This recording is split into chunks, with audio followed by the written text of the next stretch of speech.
निशा खड़ी थी। वो बिल्कुल नॉर्मल दिख रही थी। उसने हाफते हुए आरव की हालत देखकर उससे पूछा कि उसे क्या हुआ है। आरव का शरीर पसीने से तरबतर था। उसके मुंह से आवाज ही नहीं निकल रही थी। उसने फिर से उस जगह देखा तो वहां कोई दुल्हा या दुल्हन नहीं थे। उसने निशा से पूछा कि वो कहां थी, क्योंकि वो उसे आवाजें दे रहा था। निशा ने अपनी उंगली गांव से थोड़े दूर शुरू होते जंगल की ओर दिखाई। महीना हॉरर की अमेजिंग फिल्म्स का महीना है। तो इस वीडियो में आगे बढ़ने से पहले मैं आपको 4 ऐसी इंटरेस्टिंग हॉरर फिल्म्स के बारे में बताना चाहता हूं जो आपको बिल्कुल भी मिस नहीं करनी चाहिए। रेडी और नॉट 2, हियर आई कम। ये ग्रेस की कहानी है जो शादी के बाद एक ऐसे गेम में फंस जाती है जो वो कभी खेलना नहीं चाहती थी, क्योंकि दांव पर उसकी और उसकी बहन की जान है। भूत बंगला एक पुरानी हवेली की कहानी जिसमें रहने कई सालों बाद कुछ लोग आते हैं, लेकिन उनके आते ही उनके साथ कुछ ऐसा शुरू हो जाता है जो उन सबकी सोच और समझ से परे है। ली क्रॉनिन्स द ममी, एक बच्ची केटी जो 8 साल पहले गायब हुई थी, अचानक से वापस आ जाती है। पर इस बार वो इंसान नहीं बल्कि कुछ बहुत भयानक बन के लौटती है।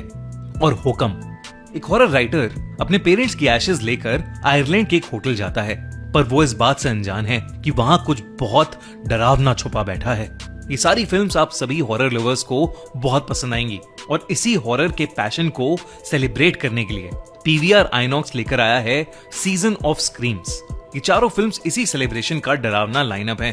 साथ में आपके लिए एक अमेजिंग ऑफर है। कुछ लकी विनर्स को जो इस लाइनअप की पहली 3 फिल्म्स देखेंगे उन्हें मिलेगा एक कॉम्प्लीमेंट्री ड्रिंक और पॉपकॉर्न कॉम्बो, जिसका मजा वो हुक्म देखते हुए उठा सकते हैं। अगर आप बड़े पर्दे पर हॉरर का थ्रिल फील करना चाहते हो तो अभी जाओ और सीजन ऑफ स्क्रीम्स की फिल्म्स का मजा उठाओ। चारों की चारों हॉरर मूवीज देख डालो। जल्दी से जाओ पीवीआर आइनॉक्स की ऐप या वेबसाइट पर अपने टिकट्स बुक कराओ। और बोला, अरे वो देखो, वो बंगला दिखाई दे रहा है। मुझे लगा वहां वॉशरूम मिल जाएगा।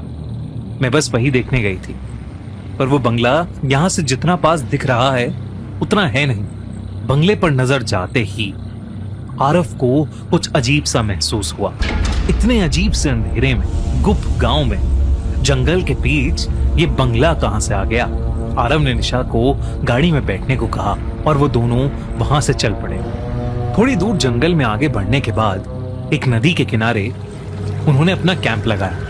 रात गहरी हो चुकी थी, सिर्फ बॉनफायर की आग की लपटें और आसपास का कुछ सन्नाटा था।